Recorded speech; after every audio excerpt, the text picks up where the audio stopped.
심정으로 주의 성전을 차신 우리 모든 성도님들에게 하나님의 성령의 감동하심으로 들려지는 모든 말씀들을 하나님께서 깨닫게 하시는 그런 은혜로 깨닫고 성령 충만, 은혜 충만되는 복된 시간 되기를 축복합니다. 오늘 저는 함께 교독한 말씀을 중심으로 해서 침묵의 복이라고 하는 이런 제목으로 말씀을 준비하였습니다. 사람과의 침묵이 아니고 하나님께서 우리를 향하신 침묵입니다. 다른 말로 하면 하나님께서 기도를 들어주시지 않으신다는 겁니다. 우리 여러분들 기도에도 하나님께서 들어주시지 아니하는 그런 기도가 있습니까?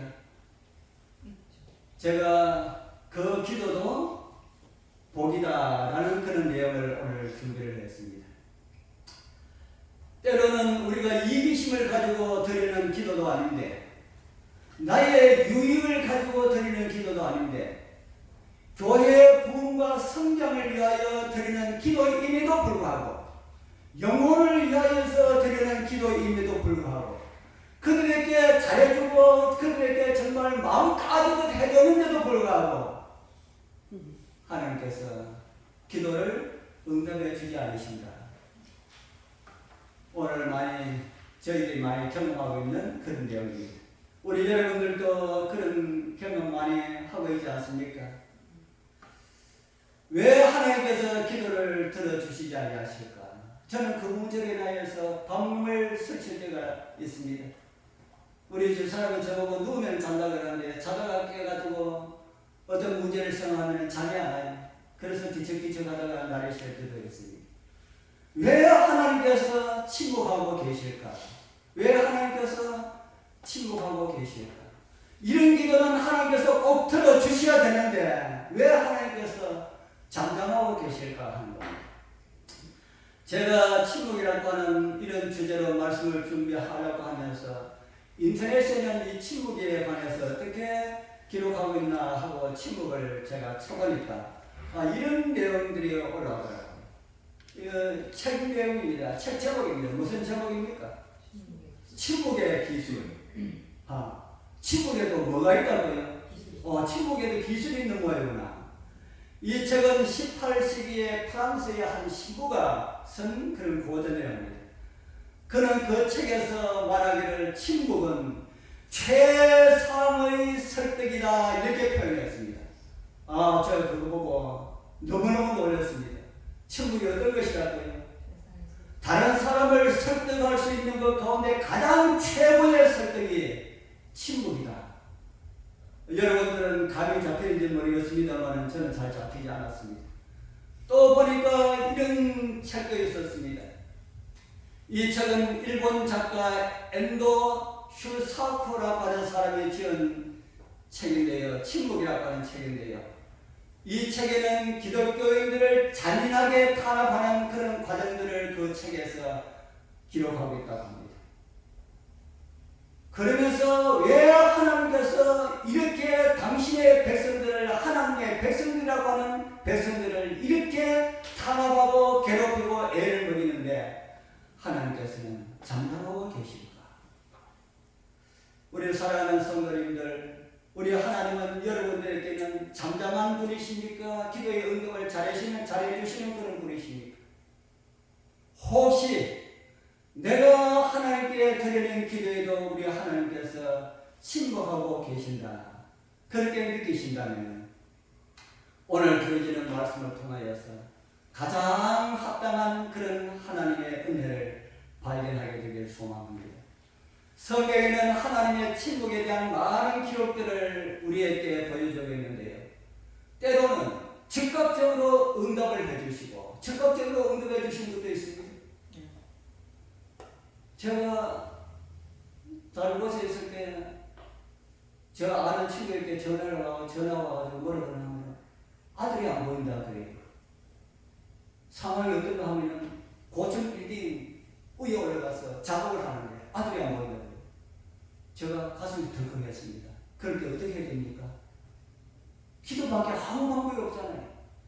멀리 떨어지려고 가볼 수도 없고 그것도 밤인데 그래서 무릎 꿇고 기도드렸습니다. 기도드리고 10분 있다가 아들한테서 전화가 왔습니다. 우리 장모님이 이런 전화 드렸다면서요. 저 괜찮아요. 혹시 걱정할까 싶어서 전화 드린다고 했습니다. 이렇게 어떨 때는 즉각적으로 기도해 주시는데, 응답해 주시는데, 어떤 거는 너무너무 응답을 안 해주신다. 성경에도 긴 시간들 침묵하시는 하나님의 모습에 대해서 많이 기록을 하고 있습니다. 말라기 선지자 시대를 지나서 주님 초림 때까지 얼마나 많은 시간들이 있었습니까? 그 400년 넘는 그 기간 동안 하나님께서는 선지도 보내지 아니하시고 어떤 말씀도 없고 정말 침묵하는 그런 하나님처럼 그렇게 보입니다. 그리고 종교 암흑 기간인 1260년도 그러지 않았습니까? 수많은 하나님 백성들이 죽임을 당하고 도륙을 당하고 그렇게 어려움을 당한데도 하나님께서 잠잠하고 계셨다. 오늘 이 시대는 어떠합니까? 오늘 이 시대도 저는 어떨 때 답답해서 죽겠어요. 왜 하나님께서 응답해 주지 않습니까? 이런 마음이 들 때가 너무나도 많습니다. 하나님께서 응답을 해 주셔야 되는데 왜 침묵하고 계실까? 그런 생각을 하고 있는 우리처럼 요셉 이후에 이스라엘 민족들에게도 그와 같은 하나님의 침묵의 시간이었습니다. 우리는 출애굽기 1장을 열면은 이스라엘 백성들이 어떻게 하여서 애국에 들어가는지 그 역사를 짤막하게 기록을 하고 있습니다. 애국의 총리로 있었던 요셉의 초청으로 야곱과 또 요셉의 그 형들의 가족과 동생의 가족이 가나안 땅에서 애국으로 이민을 왔습니다. 그리고 그들이 어떻게 하여서 노예로 전락하게 되었는지 성경은 우리에게 가르쳐주고 있지 않습니까? 저는 이런 말씀의 배경을 생각하면서 은혜를 좀 나누어야 합니다. 첫 번째 생각을 하나님의 은혜는 왜 하나님께서 침묵하고 계실까라는 내용을 좀 생각해 보아야 합니다. 기도하는 하나님의 백성들에게는 기도를 들어주셔야 하는데 기도 들어주시지 않으시고 왜 침묵할까 하는 겁니다. 출애굽기 1장 7절에 보면 이스라엘 자손은 생육이 중다하고 번식하고 점점 창성하고 심히 강대하여 그 파란을 같이 한번 읽어보겠습니다. 시작. 온 땅에 가득하게 되었다. 어떤 사람들은 지금 우리나라 인구 감소를 바라보면서 수세기가 지나면은 이 땅에는 한민족은 아마 사라지게 될 것이다. 그렇게 이야기하는 사람들이 있습니다. 나라가 걱정되다 보니까 그런 이야기를 하겠어요. 그래서 그런 걱정을 하는지 나라에서도 출산 장려 운동을 하고 있는데 사람들이 말을 잘 듣지 않는 것 같아요. 아이 낳으면 뭐 2억 준다. 세상에 옛날에 그리 좀 하지. 옛날에 그리 좀 했으면은 자녀가 좀 더 많이 줄 건데. 그런데 그렇게 하더라도 1억 준다 해도 제가 가만히 살펴보니까 똑똑한 사람들은 자녀를 많이 두지 않고 별로 안 똑똑한 사람들이 자녀를 자꾸 이렇게 많이 두는 것 같아요. 우리 여러분들도 그렇게 보이는지 모르겠습니다. 제 주변에 보니까 그런 것 같아요. 어떤 집에는 5명, 6명, 7명, 8명까지 있는 집도 있는데 지금은 멀리 와서 잘 모르겠습니다만 그때 보니까 그 아이가 조금 크니까 또 아이 또 가지고 그래서 어떤 사람은 그렇게 이야기해요. 저 집은 아이로 먹고 사는 사람들이다. 그래서 돈 저기 나온다 하면은 또 아이 먹고 또 그렇게 한다고 하는 그 이야기를 하더라고요. 그래서 제가 나라에도 충성하고 먹고 살기도 잘하고 참 괜찮다 하는 생각을 했습니다. 똑똑한 사람일수록 자녀를 적게 낳는 거 보이고 좀 그런 사람일수록 자녀를 많이 둔다 하는 그런 생각이 듭니다. 세계를 보면은 선진국 나라일수록 인구가 감소되는 영향이 크다고 합니다.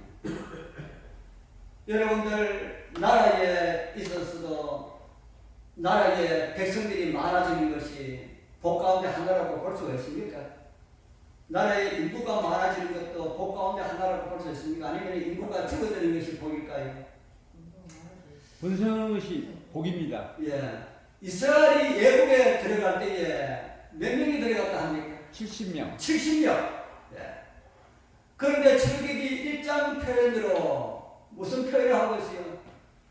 출애굽기 1장 표현에 출애굽할 그 무렵에 이스라엘 백성들이 온 땅에 가득하였다. 그건 뭐 대한민국까지는 아니겠죠. 그곳에 이스라엘 백성이 있는 그 지역, 그 땅에 온 땅에 가득하였다.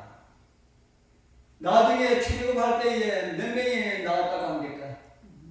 약 200만. 나중에 출애굽할 때에 몇 명이 나왔다고 해요? 200만. 예, 장정만 60만. 60만, 장정만 60만. 몇 명이 들어갔는데?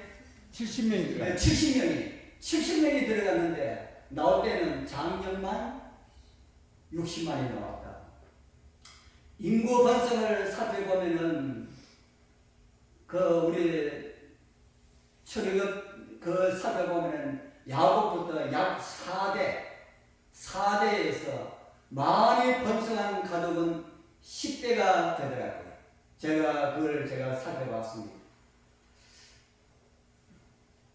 그런데 4대 되고 자손이 많이 내려간 데는 10대 정도 된다면 70명이 장정만 70년 60만 명, 약 한 200만 명이라 그러는데 그렇게 될 수가 있을까?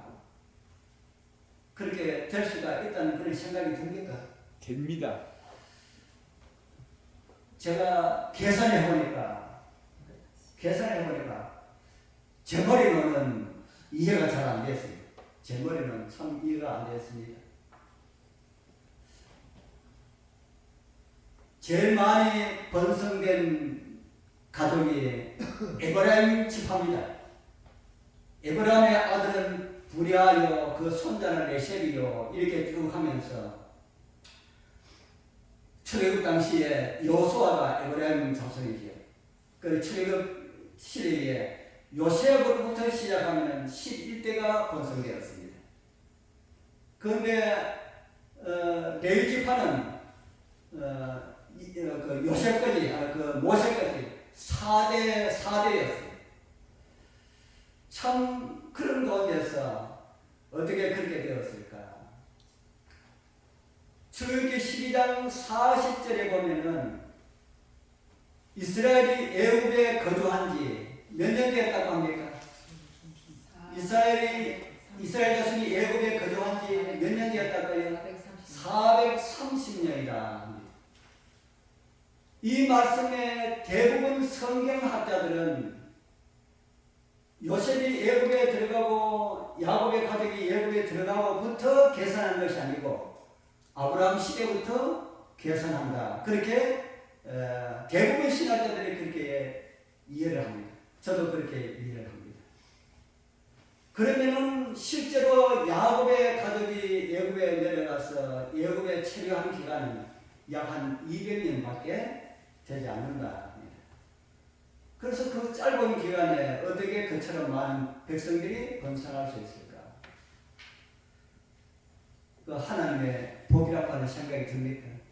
사람의 방법으로서는, 사람의 어떤 계획으로서는 그렇게 힘들지만 하나님의 은혜로는 그렇게 될 수 있다 하는 생각이 들지요. 성경으로 볼 때는 하나님께서 침묵하시는 것 같은 그런 시간에도 하나님께서는 이스라엘 백성들에게 복을 주고 계셨다. 그런 사실을 성경은 우리에게 가르쳐주고 있다는 것입니다. 여러분들은 그런 생각이 들지 않습니까? 하나님께서 만약에 계신다면 이런 것을 그냥 두고 보시고만 계실까? 왜 하나님께서 침묵하고 계실까? 그럴 때라도 나에게 복을 주시는 하나님의 은혜를, 하나님의 그 손길을 쉬어보자 하는 겁니다. 여러분들 하나님께서 주셨던 복들은 어떤 것이 참 많이 나타났지요. 야곱에게 많이 나타났습니까? 하나님께서 야곱에게 참 많이 나타나셨습니다. 그런데 요셉이 짐승에게 죽었다라고 하는 그 아들이 그 요셉의 피 묻은 옷을 가져왔을 때, 그때 이후로는 하나님의 나타나심이 없어요. 여러분들 성경을 읽을 때 그렇게 한번 읽어보셨습니까? 그때 꼭 하나님께서 나타나셔서 응답해 주어야 될 때가 아닙니까? 아들을 잃고 아들 때문에 그렇게 하나님께 부르짖을 때에 그때는 하나님께서 침묵하고 계셨다 하는 겁니다. 그런데 우리는 성경을 살펴보면은 하나님께서 야곱에게는 침묵하셨지만은 그 대신에 야곱이 사랑하는 그 아들 요셉을 하나님께서 인도하고 계셨다. 아멘입니까? 예. 야곱에게는 침묵하고 계셨지만 야곱이 그렇게 걱정하고 그렇게 사랑했던 그 아들 요셉을 인도하고 계셨다. 그러고 난 다음에 요셉이 애굽에 있다라는 이런 소식을 들었을 때에 그때부터 하나님께서 또 나타나셨습니다. 그때는 하나님이 좀 덜 필요할 때 아닙니까? 요셉이 애굽에서 잘했다 그러는데, 그래 참 성경은 참 희한하다. 필요할 때는 하나님께서 응답해 주지 아니하시고 필요 없을 때는 하나님께서 자주 이렇게 나타나시는 것 같다. 우리 성도님들, 우리의 눈이 멀고 우리의 귀가 둔하고 우리의 머리가 하나님과 연결되어 있지 못하면은 그렇게 믿고 그렇게 볼 수가 있다 하는 것이죠.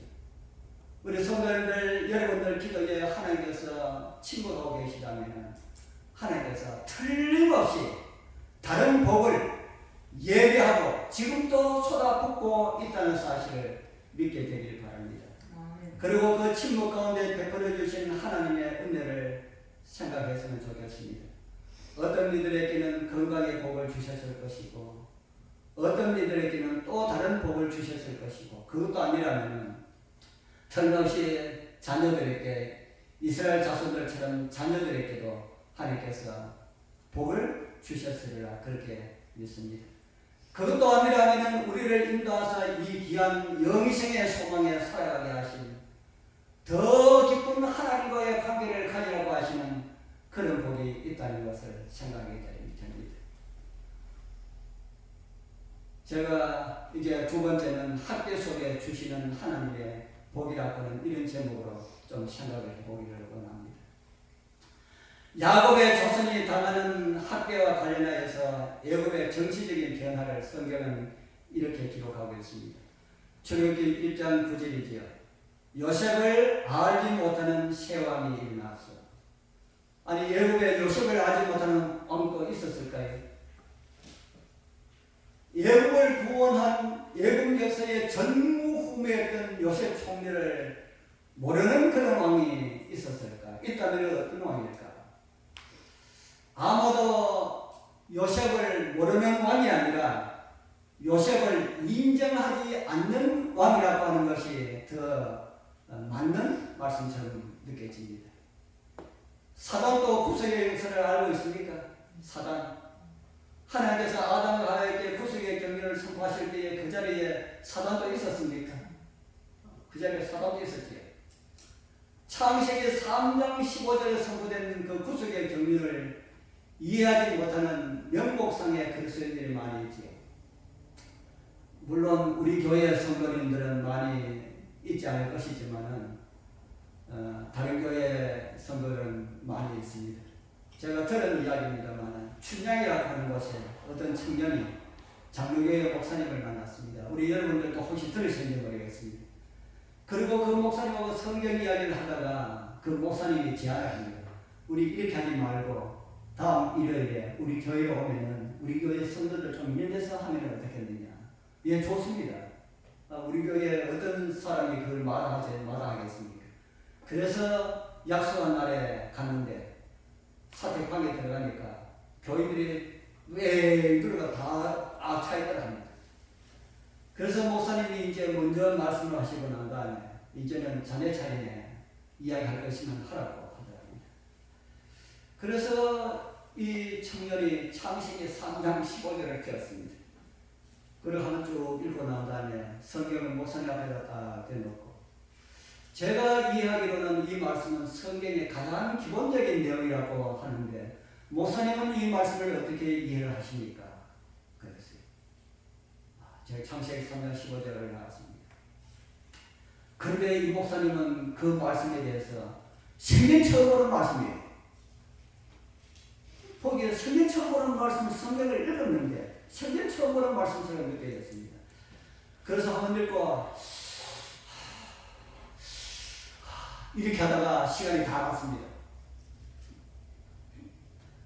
어떻게 됐을까요? 그 목사님이 어떻게 됐을까요? 아마도 그 교회에 못 있게 됐겠지요. 제가 들은 이야기입니다. 그런데 제가 20대 후반에 제가 문서전도를 했습니다. 문서전도를 하면서 앞에서 저 춘향에 가라 그래가지고 제가 춘향에 갔습니다. 요 일이 춘향에 있었거든요. 춘향에 가서 하고 봉화에서 하고 저는 가면은 절이라고 하는 절은 다 들어가고 교회라고 하는 교회는 다 들어갑니다. 그래서 절에 가서 참 많이 전했어요. 교회 가서도 참 많이 전하고 그래서 가니까 장벽에 큰 이제 봉화에 갔더니 큰 장벽이었어요. 들어갔습니다. 들어갈 때마다 목사님이 아주 따뜻하게 잘 맞아주시더라고요. 그래서 항상 이야기를 하는데 그 목사님이 수년 전에 있었던 제가 조금 전에 말씀드린 그 이야기를 하시는 거예요. 그러니까 제가 누구를 만난 겁니까? 그 이야기에 들었던 그 장본인을 만난 겁니다. 그러면서 그분이 수십 년 전에 내가 이런 경험을 당했다면서 안실 교인이 왜 그러냐? 그래. 그래서 내가 아이고 참 죄송합니다. 아니 성경을 그런 성경을 이야기하려면 미리 가르쳐 줘야 되는 거 아니냐? 그래야 내가 성경을 보고 좀 준비를 하지. 목사라고 성경을 다 하나 그걸 가지고 가져내고 이거 뭐라고 하냐 하면 내가 어떻게 대답하냐? 왜 그러면 안 되는데 그런다 하는 거. 그러면서 당신들 그 교회에 조금 정신 차려야 된다고 하는 그 이야기를 했습니다.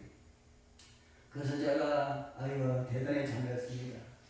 하고 그냥 복음을 대충 이야기하고 그런데 어떻게 또 복음을 전할 수 있습니까? 그래서 가져간 서적은 전해야 되니까 서적 전하고 그러고 나왔습니다. 목사님 많이 이해 들고 나왔습니다. 그리고 1년이 지났는데 합해서 또 저보고 또 다시 거리로 가려고 해요. 또 다시 거리로 가려고 해가지고 예 가겠습니다 하고 다시 공원에 가니까 누구 생각이 나겠습니까? 작년에 만났던 그 목사님 생각이 났어요. 갔어요. 문을 두드릴 때마다 목사님 나오시는데 다른 분이 나와요. 그래가지고 안에 들어가서 대화하고 인사하고 이야기하고 작년에 제가 목사님 다른 분을 만났는데 다른 분이네요 하니까 아유 죄송합니다. 그 목사님 작년에 연산가스로 돌아가셨습니다. 아유 제가 그 소리 들었을 때 마음이 얼마나 아픈지 이럴 줄 알았으면 작년에 어떤 일이 있더라도 질기에 대해서 아주 잘 전하고 들어올 건데 작년에 그런 일 듣느라고 그 위로해 드리라고 보고 옳게 못 전하고 그냥 좋은 이야기만 하고 그래 왔거든요. 아이고 그래서 많이 아팠습니다. 복음을 제대로 전하고 올 텐데 그걸 놓쳤구나. 제가 그렇게 생각했어요. 사단도 창세기 3장 15절 알까요? 사단도 창세기 3장 15절 알겠습니까? 모르겠습니까? 잘 알지요. 잘 알지요. 정은의 말씀을 보면 사단은 열심 있는 성경 연구가라 하는 말씀이 있습니다. 여러분들을 잠을 잘 때여도 사단은 성경 연구하기 때문에 말입니다. 우리가 사단보다 성경을 덜 읽어야 되겠습니까? 덜 연구해야 되겠습니까? 그래서 사단도 성경을 잘 알고 있습니다. 성경에 출애굽기 2장 24절에 이런 말씀이 있습니다. 하나님이 그 고통소리를 들으시고 아브라함과 이삭과 야곱에게 시온 무엇을 기억하셨다고요? 그 언약을 기억하셨다. 그 언약 무슨 언약일까요? 하나님께서 아브라함에게 어떤 창세기 15장 13절과 14절에 있는 말씀이죠. 뭐라 했습니까? 네 자손이 이방에서 객이 되어서 그들을 섬기고 그들은 400년 동안 네 자손을 괴롭게 하리니 그 섬기는 나라를 내가 징치할지니 그 후에 네 자손이 큰 재물을 이끌고 나오리라 라고 하는 이 언약을 사단도 이거 알까요? 성경 연구를 했지 않습니까? 알지요? 그 400년 기간이 다 되어가는 것도 사단이 알까요? 그 계산을 하고 있었으니까 사단이 알죠.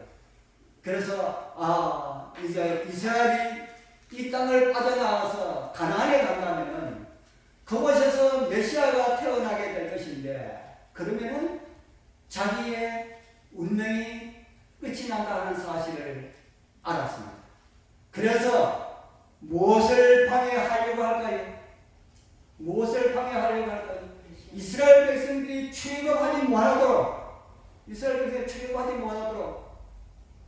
그래서 그래 하려고 그러면 나라의 치리제를 어떻게 되겠습니까?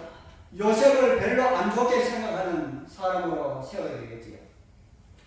지금 있는 이 치리자를 그대로 두면은 사단이 자기를 못하니까 요셉을 잘 알지 못하는 요셉을 인정하지 않으려는 사람으로 치리자로 바꾸기 위해서 사단이 했었습니다. 애굽 사람들은 대부분 애굽 사람들은 함 자손입니다. 함 자손. 그런데 요셉 당시에 애굽의 왕조는 학소스라고 하는 왕조가 나라를 치려는데 그 자손은 학소스 자손은 셈 자손입니다.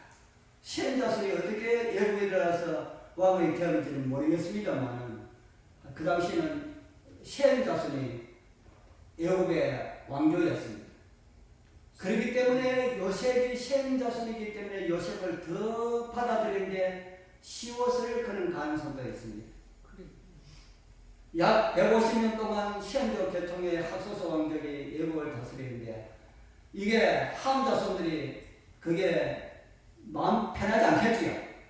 어떻게 하든지 이 셈족을 몰아내고 우리가 다스려야 된다. 이렇게 계획을 하고 생각하고 있던 함족이 반란을 해서 학소스족을 몰아내고 다시 왕조를 세웠는데 그 왕조가 출애굽기 1장 8절에 있는 요셉을 알지 못하는 세왕이 일어났다 하는 겁니다. 그래서 세왕이 이 요셉을 별로 좋지 않게 생각하는 이 왕조가 전 왕조에게 보호를 받았던 히브리인들을 이쁘게 볼 리가 없지요. 이쁘게 볼 리가 없습니다. 그래서 요셉을 알지 못하는 세왕은 신하들에게 어떤 부탁을, 어떤 이야기를 합니까? 출애굽기 1장 9절에 이런 이야기를 합니다. 사단의 신보, 여러분들 사단의 신보가 어떨까요? 저는 출애굽기 1장 9절에 있는 이 말씀을 보고 참 사단의 신보가 아주 고약하구나 그런 것을 제가 느낍니다. 그가 그 시민의 길에 이 백성 이스라엘 자손이 우리보다 많고 강하도다. 자, 우리가 그들에게 대하여 지혜롭게 하자. 두렵건대 그들이 더 많게 되면 전쟁이 일어날 때에 우리 대적과 합하여 우리와 싸우고 이 땅에서 갈까 합니다. 이스라엘이 어떻게 되는 것을 원하지 않았다 합니까? 이스라엘이 어떻게 되는 것을 원하지 않았어요? 우리보다 더 많게 되는 것을 원하지 않았지요. 그리고 또 한 가지 걱정을 합니다. 전쟁이 일어나면은 우리와 싸우고 갈까 하노라 그랬지요. 그래서 가는 것도 원하지 아니하고 있으면서 번식되는 것도 원하지 아니하고 사단의 신보가 그렇습니다. 제가 이런 내용을 제가 시간이 주어질 때마다 제가 출애굽기 내용을 제가 조금씩 준비하려고 합니다. 사단의 신보가 참 고약합니다. 오늘 우리를 향한 사단의 신보도 고약할까요? 네, 고약합니다. 잘 되는 것도 원하지 아니하고 너무 잘못되면 사단이 우리를 향한 사단의 희망도 있습니다. 그걸 안될까 싶어서 그것도 원하지 않냐고 그렇게 하고 있다. 그래서 고안한 것이 이스라엘 사람들을 노예로 삼자. 그래서 종신토록 일을 시키자 하는 겁니다. 그런 역사가 지난 약 한 3,500년이 흐른 시간 속에 저와 여러분들이 살아가고 있습니다. 지금도 사단은 그런 일을 할까요? 지금도 사단은 그런 일을 하려고 계획을 세우고 있을까요? 사단은 나라의 치리자를 하나님을 두려워하지 않는 사람들로 세우려고 하고 있습니다. 그렇기 때문에 저와 여러분들은 치리자가 바뀔 때 기도 많이 해야 되겠지요. 정말 하나님을 두려워하는 사람이 이 나라 치리자가 되도록 그렇게 해야 됩니다. 그리고 사단이 또 하나는 하나님 백성들의 증가를 막아야 합니다. 하나님 백성들이 많아지는 것을 막아야 합니다. 사실은 교회라는 것은 전도하지 않아도 교회만 세워놓으면 사람들이 막 몰려와야 정상이 아닙니까? 전 그게 정상이라고 생각합니다.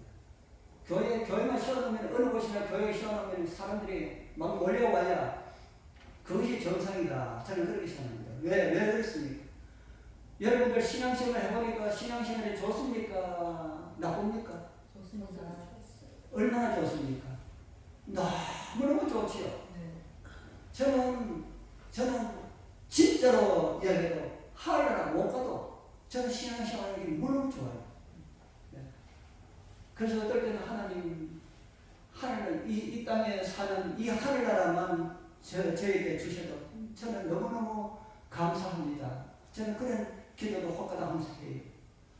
이렇게 좋은 신앙인데 왜 사람들이 안 하려 그럴까? 왜 안 하려 그럴까? 저는 그것이 기적 중의 기적이라고 생각합니다. 교회에 사람들이 몰려오지 않는 것이 기적 중의 기적이다. 왜 사람들이 교회에 몰려오지 않을까? 누가 막고 있었어요?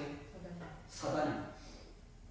내 삶에도 유익이 있고 활력이 있고 사람답게 살아가게 하고 더 행복한 생활을 하게 하고 이렇게 좋은 것을 이 세상 사람들은 그걸 싫어하고 있다. 우리 마을에 전에 태어난 사람들한테 가자 그러니까 바쁘다. 그래서 집사람이 무슨 말을 하면 조금만 더 있어보자. 가을 다 해놓고는 이제 무슨 이야기 할고 그러죠. 가을 다 해놓고는 노느라고 바쁘다 할까? 그래. 사단은 이 교회의 인구 증가를 막으려고 성공한 것처럼 보입니다. 여러분들은 성공한 것처럼 보지 않습니까? 이스라엘의 인구를 막으려고 사단이 어떤 일을 했습니까? 그 첫 시도가 노역을 중하게 한 것이죠. 노역을 중하게. 그러나 노역을 중하게 했는데 그러나 학대를 받을수록 더욱 번식하고 창성하니 참 기가 막히지요. 인구 증가하지 않도록 하기 위해서 괴롭게 하고 노역을 중하게 했는데 그렇게 할수록 더 번성하였다. 그래서 세운 두 번째 계획이 뭡니까? 그래서 세운 두 번째 계획이 왕이 산파를 불러가 뭐라 그럽니까? 아들 낳거든 죽이 뿌리고 딸 낳거든 살려라. 그렇게만 그들 세운 산파들이 하나님을 두려워하는 사람이 되어가지고 그렇게 모였지. 왕의 명령을 순종하지 않았습니다. 그러니까 안 되니까 왕이 무슨 명령을 내립니까? 아들 낳거든 산파한테 맡기지 말고 어떻게 하랬대요? 예, 아들 낳거든 강물에 던져라. 그 일이 성공했습니까? 아들 낳으면 이스라엘 백성들이 아들 낳으면 전부 다 강물에 다 갖다 던지지요. 아들 낳으면 강물에 다 갖다 던지고 딸 낳으면 집을 키우고 다 그리 했을까요? 만약에 그렇게 했더라면 출애굽할 때에 뭐가 없었어요? 만약에 그렇게 했더라면 출애굽할 때에 60만이 없었습니다. 60만이라고 하는 사람들 대부분이 그 시대에 태어났어요. 그 시대에 태어났어요. 그런데 그런 많은 사람들이 있었지 않습니까? 사단은 그 경험을 바탕으로 해가지고 주님께서 오시기 바로 직전에 있었어도 그 일을 시도하고 있습니다. 어떻게 하면 이 백성이 증가하지 않게 될 것을 사단이 알고 있다는 겁니다. 그래서 여러분들 노역을 고되게 만들고 있습니다. 제가 저 서울에 있다가 시골에 와가지고 시골로 이제 오셔가지고 그러다 보니까 또 정장님도 그런데 정장님 이야기는 아닙니다.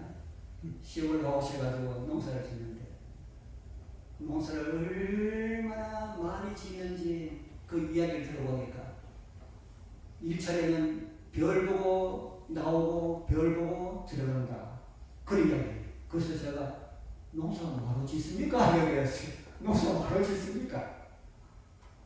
내려올 때는 뭐 하려고 내려왔는데 신앙생활 좀 더 잘하려고 내려왔는데 내려와가지고 농사 짓다 보니까 서울에 있을 때보다 일을 더 하게 되었어요.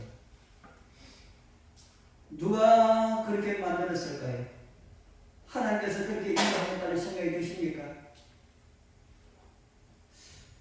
저는 아마 신앙적인 이유를 가지고 일에 더 붙잡으면서 하나님을 더 생각하지 못하도록 하기 위한 사단의 장난이 많이 있지 않았을까라는 그런 생각을 합니다. 우리 사랑하는 성도님들, 일은 해야 됩니다. 농사도 해야 되고 감도 따야 되고 우리 밤도 따야 되고 염소도 키워야 되고 농사일을 다 해야 되고 그러나 그런 일들이 하나님 백성을 증가시키는 일에 방해가 된다면 다 저주입니다. 맞다는 생각이 드십니까? 네. 하나님 백성 증가시키는 일, 교회의 부흥과 성장에 도움이 되지 않는다면 생각해야 된다는 겁니다. 사단은 교회 성장과 부흥을 막기 위하여서 우리가 힘들어서 일하다가 너무 지쳐가지고 교회 오면은 잠밖에 안 오고 이렇게 돼도 사단은 하고 있다는 것을 우리가 알고 있어야 됩니다. 우리 사실 우리가 먹고 사는 것보다 더 우선해야 되는 것이 재림 성도들은 먹고 사는 것보다 더 우선해야 되는 것이 영혼을 생산하는 일입니다. 맞습니까? 네. 먹고 사는 것보다 더 우선해야 하는 일이 영혼을 생산하는 일입니다. 그런데 그게 자연적으로 하려고 그러면 다 나이가 많아가지고 안 되고 여기 오신 손님만 뭐 좀 괜찮은 것 같네요. 다 나이가 많아가지고 자연적인 생산은 안 되니까 어떻게라도 해야 돼요? 어떻게라도 해야 돼요? 우리 이웃들을 데리고 와서라도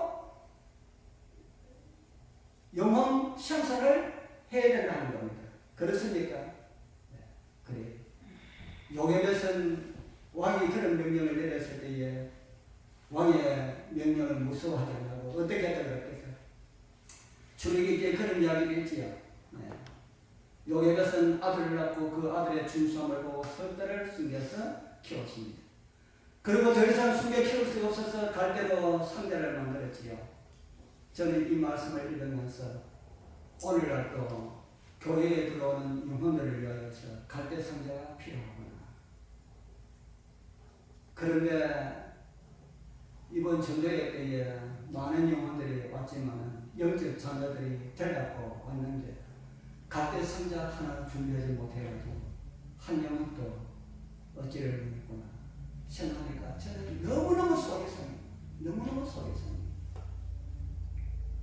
너무 속이 상합니다. 우리 성도님들, 우리 요괴벳에 그 부르는 찬양, 우리 유장님한테 전화하면 요괴벳의 노래가 나오는데 너무너무 감동이 않습니까? 유장님 보고 하신 말씀 아닙니다. 요괴벳 노래만 좋아하지 마시고 정말 요괴벳처럼 영혼들을 안정되게 잡을 수가 있나 그런 교회가 되기를 진짜 소망합니다. 우리가 할 수만 있으면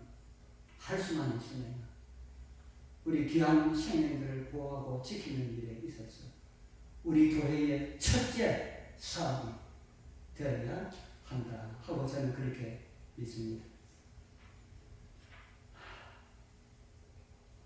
제가 시간 빨리 이렇게 많이 하지 말았고 신신당부를 하는데 자꾸 이렇게 하고 있습니다. 자, 우리가 그렇게 하려면 우리가 어떻게 살아야 할까? 어느 백화점 식품 영업부에서 소비자 심리 형태 조사를 했습니다. 실험은 매우 단순한 것입니다. 그 슈퍼에다가 인도에다가 시금치를 진열을 했는데 똑같은 10평 넓이에다가 똑같은 시금치 100단을 준비했습니다. 그러고 난 다음에 A 코너에는 100촉짜리 전구를 10개를 켜고 있고 B 코너에는 60촉짜리 전구 6개를 켜두었습니다. 그리고 하루 판매 실적을 조사를 합니다. 3시간 후에 딱 수급하고 판매 실적을 조사를 했는데 100촉짜리 열고 켜놓은 곳에는 시금치가 90단이 팔렸고요. 그리고 좀 덜 밝은 것을 켜놓은 데는 시금치 60단이 팔렸다 합니다. 뭘 가르쳐 줄까요? 모든 사람들은 다 무엇을 좋아한다고요? 어두운 것보다 밝은 것을 더 좋아한다. 어둠침침함보다 밝게 바짝바짝하는 시금치를 더 좋아한다 하는 겁니다. 그것이 더 맛있어 보인다는 겁니다. 제가 옛날 우리 장유교회 사진을 한 장 올립니다. 성도들의 모습이 좀 밝고 같습니까? 사느라고 그래가지고 밝은 모습처럼 보일지 모르겠습니다만 이 사진 찍을 때 교회 분위기는 너무 좋았습니다. 우리 저 진례에 있는 어느 숲에 가서 야외 예배를 드리는데 야외 예배를 드리고 식사하는 광경, 예배 드리는 광경을 다 지켜보던 한 사람이 있었습니다. 저는 그런 걸 다 지켜본 줄 모르고 그곳에 가서 전도하려고 그곳에 갔습니다. 가서 안녕하세요 하고 그랬더니 그분이 저보고 하는 말씀, 교회에서 오셨지요 하고 그러더라고요. 예, 교회에서 왔는데 교회에서 온 걸 어떻게 아십니까? 예, 보니까 교회 행사 갔네요. 어느 교회입니까? 그러더라고요. 우리 제7회 하시는 예수교회 여기 장위에 있는 교회입니다. 그랬습니다. 어쩌면은 전화번호 하나 주셔도 됩니까? 그러더라고요. 그래서 전화번호 줬습니다. 그러면 저도 선생님 전화번호 하나 주시려고 전화번호를 적었습니다. 적고 진리에 쑥하고 나왔습니다. 그리고 저는 잊어버렸어요. 한 달 정도 있는데 전화가 왔어요. 전화 딱 보니까 진리의 숲이라고 그분이 그게 있더라고요. 그런 사람 말에 한번 들리겠습니다 하더라고요. 우리 성도님들은 다 쇼 인도에 올려진 시금치들입니다. 시금치. 여러분들 얼굴이 환하면은 다른 사람들에게 저 사람 보니까 저 교회는 다니기가 너무 좋겠다 이렇게 믿게 되고요. 여러분들 얼굴이 어두우면 아이고 저 사람은 하나님 믿는 그러면 가나 마나 내나 지나 똑같네 이렇게 하면은 헛방이 가는 겁니다. 헛방. 우리 성도님들 어떻게 해야 되겠습니까? 우리를 향한 그 전부 선들은 다 갈바리 십자가로 다 연결되어 있습니다. 예수님께서 그 일을 위하여서 이 땅에 종의 종으로 오셔서 사셨고 우리 죄를 위하여서 십자가에 달려 돌아가시지 않았습니까? 그렇게 하신 것은 꺼져가는 정부의 생명의 정부의 불을 밝히기 위함이 아닙니까? 우리 성도님들 우리 표정을 따라서 하나님께 영광이 되고 하나님께 그늘이 된다면 우리 어떻게 살아야 할까? 날마다 좀 생각하면서 살았으면 좋겠습니다. 이제 주님 오심이 가까워지는 때에 우리의 가족에 있는 모든 등불을 환하게 비추어서 우리의 모습이 다른 사람 우리가 만나는 모든 사람들에게 소망을 나눠줄 수 있는 그런 우리의 모든 모습들이 되었으면 좋겠습니다. 그리하여서 침묵 가운데서 주님 주시는 엄청난 복을 함께 경험하는 하나님의 능력이 우리 모두 함께하기를 축복합니다. 기도드리겠습니다. 하늘에 계시는 걸어가신 우리 아버지 하나님 감사합니다. 진흙 속에 썩어질 저희들을 구원하여 주시고 하나님의 빛들로 삼아주셔서 감사합니다. 저희의 우리의 삶을 통하여 예수님의 모습이 드러나도록 우리를 인도하여 주옵소서. 전구 빛을 통하여서 밤나비가 날아들듯이 우리의 빛을 통하여서 영혼을 보게 하여 주옵소서. 우리를 구원하시고 끝까지 함께 하셨다고 하신 예수님의 이름으로 간절히 기도드리옵나이다.